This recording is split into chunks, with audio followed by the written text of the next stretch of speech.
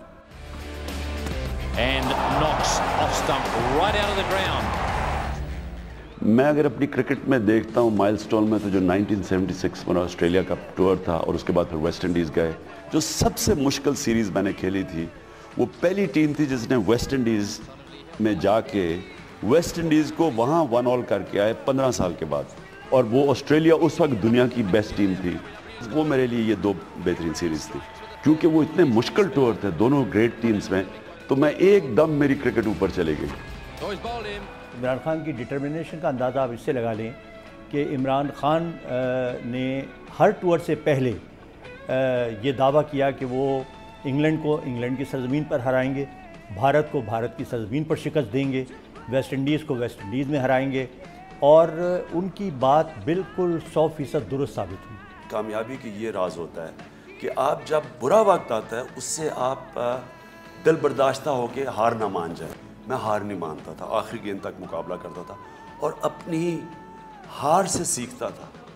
میں اپنا best Currituck تھا. ہمارا کسی بھی کانسیپٹ ہی نہیں تھا فٹنس کا. میں نے شروع کی پاکستان ٹیم میں, مجھے یاد ہے میں باغ جناح میں جب بھاگتا تھا, جاگنگ کرتا تھا. میں آپ کو 70s کی بات بتا رہا ہوں. ان کا ایک اپنا پروگرام ہوتا تھا فٹنس کا, ٹریننگ کا. اس زمانے میں دیکھتے ہمارے کوچز اور ایسے رواج نہیں تھا ویڈیو کا, اس کا اس کا, مگر یہ شخص جو ہے نا وہ پوری اپنی ڈٹرمنیشن کے ساتھ ایسا لگتا تھا جیسے کہ یار ان کو جو ہے وہ ٹاپ پہ ہی رہنا ہے اور ٹاپ تک ہی پہنچنا ہے. پاکستان ٹیم میں ٹریننگ صحیح معنی میں نے شروع کروائی.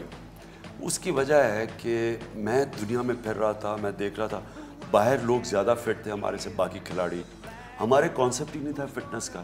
مجھے ایڈوانٹیج یہ تھی کہ HSN کالج میں ہمارے پاس فیسلٹیز تھی, تو وہاں میں ساری سوئمنگ بھی کرتا تھا, اسکواش بھی کھیلتا تھا, تو آل راؤنڈ فٹنس اس سے تھی میرے اندر. مجھے یاد ہے میں جب کوئی بھی میچ میں اچھا کر کے آتا تھا, ماں سے پیار تھا, ماں کا لاڈلا تھا, تو پہلی چیز میں ماں کے پاس آتا تھا جب میں گھر آتا, ٹور کر کے کامیاب ہو گیا, مین آف دا میچ یا سیریز ہو گیا, تو پہلی چیز میری ماں مجھے کہتی تھی, پہلی چیز کہ تکبر نہیں کرنا, اللہ کو تکبر بہت برا لگتا ہے.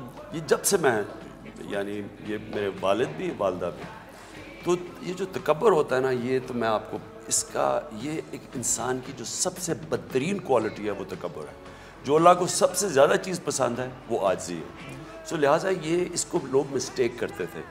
میں تھا شرمیلا, میں ایک بڑے چھوٹی انوائرمنٹ میں بڑا ہوا. میں صرف زبان پاک تھا اور HSN کالج میری زبان. ادھر سے اٹھ کے میں ایک دم انگلینڈ چلا گیا, لیکن میں لوگوں میں کمفرٹیبل نہیں تھا. مجھے لوگ اگر پہچان جاتے تھے ریسٹورینٹ میں, مجھے شرم سی آتی تھی, کیونکہ میں شرمیلا تھا. اس کو لوگ سمجھتے تھے تکبر. ساری کرکٹ کی جتنی میری زندگی تھی میں شرمیلا تھا. آپ سوچیں کہ میں جب کیپٹن بنا, میں تقریباً 29 سال کا تھا, میں اپنی ٹیم کو تقریر نہیں کر سکتا تھا. 11 کھلاڑیوں کو میں تقریر کرتے ہوئے شرم آتی تھی. ان کی جو پرسنالٹی تھی نا وہ یہ تھی کہ وہ یہ شائع تھے بہت زیادہ. یہ جیسے آج میں تو خود اللہ کی شان پہ حیران ہوں کہ ایک آدمی جو بہت انٹروورٹ تھا, وہ جو بہت زیادہ کسی سے ملنا نہیں, کسی سے زیادہ وہ نہیں کرنا, اپنا ایک ان کی اپنی ایک گیدرنگ, ان کے الگ اپنا ایک سٹائل تھا.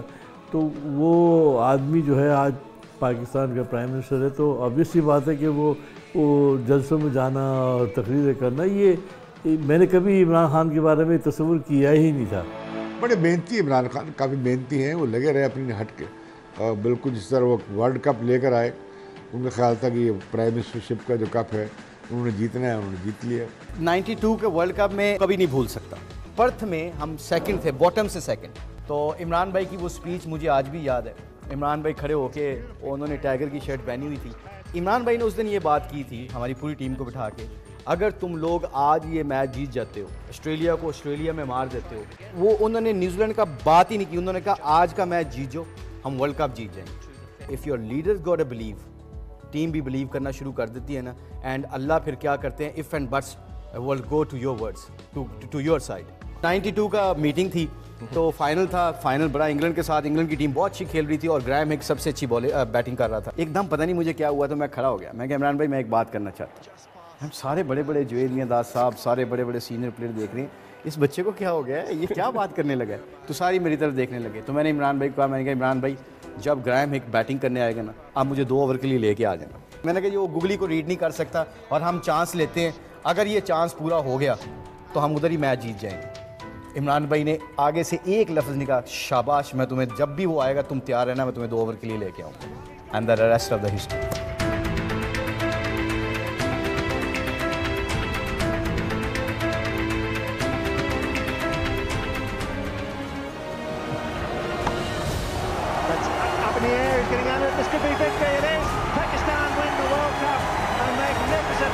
In front of 87,000 people, Imran Khan has led his side to victory. What a great victory! Well, the Pakistani players in prayer. You must stop it.